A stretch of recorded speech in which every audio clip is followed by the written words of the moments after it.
ঘটেছে, সেখানে 10 বছরের একটা বাচ্চা মেয়ে বোমার আঘাতে মারা গিয়েছে। একাধিক বাড়িতে বোমাবাজির অভিযোগ, কি বলবেন? সকাল থেকেই লুটপাট চলছিল, প্রশাসন সম্পূর্ণরূপে ব্যর্থ। এখন নাকি এসপি গিয়ে বিশাল বাহিনী নিয়ে এখন কি করবে? একটা বাচ্চা মেয়ের জীবন চলে গেলে এখন ভোট দিচ্ছে। ওই গ্রামটা জানে না অনেক আগে থেকে ওই এলাকাটা উত্তপ্ত।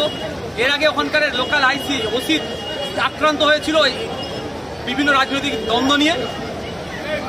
এত সাহস কোথা পাচ্ছে? এই বোমা গুলি পিস্তল কোথা থেকে আসছে? প্রশাসন কি করছে? আমি এই পিরিয়ডে না, আমি মুর্শিদাবাদ গিয়েছিলাম। আমি আসার পর তো আমার গাড়িটাও আটকে ছিল। আমি বললাম চেক করুন, তারপর বলুন না চলে যায়। আমি না চেক করুন, আপনার ডিউটি পালন করুন। মানে এমএলএর গাড়িও ছাড়ছে না, এমএলএর গাড়ি তো কিছু যেতে পারে।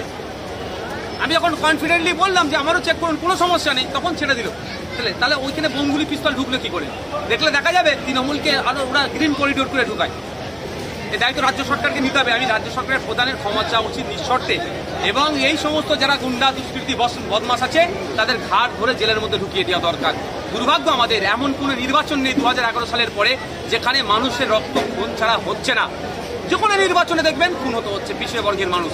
আর একটা কথা আমি জোর গলায় বলছি, এটা মুসলমানদের শিক্ষা নেওয়া দরকার। মুসলমানদের রক্ত ছাড়া পশ্চিমবাংলা নির্বাচন নাকি বৃথা হয়ে যাচ্ছে। মুসলমানরা না খুললে পশ্চিমবাংলা নির্বাচন নাকি সার্থক হয় না। আর কত মার খাবেন? চাকরিতে 0% নিচে চলে গেছেন, শিক্ষা স্বাস্থ্য কর্মসংস্থান ধ্বংস হয়ে গেছে, ওবিসি সার্টিফিকেটে ধ্বংস হয়ে গেলেন। এখনো লাশ হয়ে এই লাশের রাজনীতি করবেন? দাদা, মুখ্যমন্ত্রী প্রচন্ড উদ্বেগ প্রকাশ করছেন ব্যাপারটা নিয়ে, এবং এসপিকে নির্দেশ দিয়েছেন যত তাড়াতাড়ি এই বিষয়ে ওরা টিম হবে। ওই বলতে হয়, টুইট করতে হয়, আর লোক শিক্ষি করবে, এর বাইরে কিছু হবে না। বকটুয়ে কাণ্ডর পরে যখন 11 জন মুসলিম পরিবারের মানুষজনকে শহীদ করেছিল, খুন করেছিল তাদের দলের লোকেরাই, তারপরে কি বলেছিলেন মুখ্যমন্ত্রী মহাশয়? অবৈধ অস্ত্রশস্ত্র বোমগুলি পিস্তল উদ্ধার করতে। যদি উদ্ধারই হয়ে যেত তাহলে এই দিন দেখতে হতো না? আমার ভাঙড়ে আমার 3টে ভাইকে শহীদ করতো না, ভাঙড়ে আরো সাধারণ মানুষের শহীদ করতো, ওরা খুন করতো। দাদা, আজকে যে বাই ইলেকশন ছিল, তৃণমূল জয়লাভ করেছে। শুভেন্দু অধিকারী বলছেন যে তার মডেল সফল হয়েছে। দেখুন, নিজের দইকে কেউ কি টক বলবে না। 12,000 ভোট কমেছে, এটা মাথায় রাখা দরকার শুভেন্দুবাবু। হিন্দু ভাই বলে হিন্দু ভাইরা ভোট দেবেন, অত সহজ নয়। হিন্দু মুসলমান নির্বিশেষে প্রস্তুত নিয়েছে 2026-এর, এখন প্রিপারেশন নিয়েছে যে বিজেপি তৃণমূলকে হারাতে হবে। তবে একটা কথা আমি বলছি, অন ক্যামেরা বলছি, সিপিএম কংগ্রেসকে মনস্থির করতে হবে যে বিজেপি এবং তৃণমূলের বিরুদ্ধে সত্যিকারের লড়াই করতে ইচ্ছুক কি ইচ্ছুক নয়। এই কথা আমি আজকে এটুকু বললাম, পরবর্তীতে ডিটেলস আমি বলবো। শওকত মোল্লা তিনি বলছেন যে পীরজাদারা রাজনীতিতে এসে ক্ষতি করছে। আপনি জ্ঞান দেবে ওই নটোরিয়াস ক্রিমিনালটা? ফুরফুরা শিব পীরজাদার ইতিহাস ওনার জানা আছে? ভারতের স্বাধীনতা সংগ্রামে মুসলমানদের অবদান, বাংলার মুসলমানদের অবদান, বাংলার মুসলমানকে উৎসাহিত করার পিছনে আমার দাদু ছিল, শওকতের দাদু ছিল না, নটোরিয়াস ক্রিমিনালের দাদু ছিল না। রাজা পিয়ারি মোহনের ডাকে ব্রিটিশদের বিরুদ্ধে আন্দোলনের সময় আমার দাদু উপস্থিত হয়েছিল।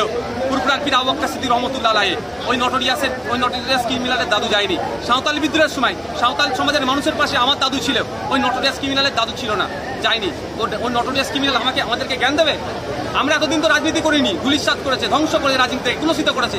এখন রাজনীতিতে আসেছি, ওদের নোংরামি বন্ধ করবো, ওদের খাওয়া বন্ধ হয়ে যাবে। এই জন্য ফুরফুরার পীর সাহেব পীরদের উপরে ওদের রায় আছে।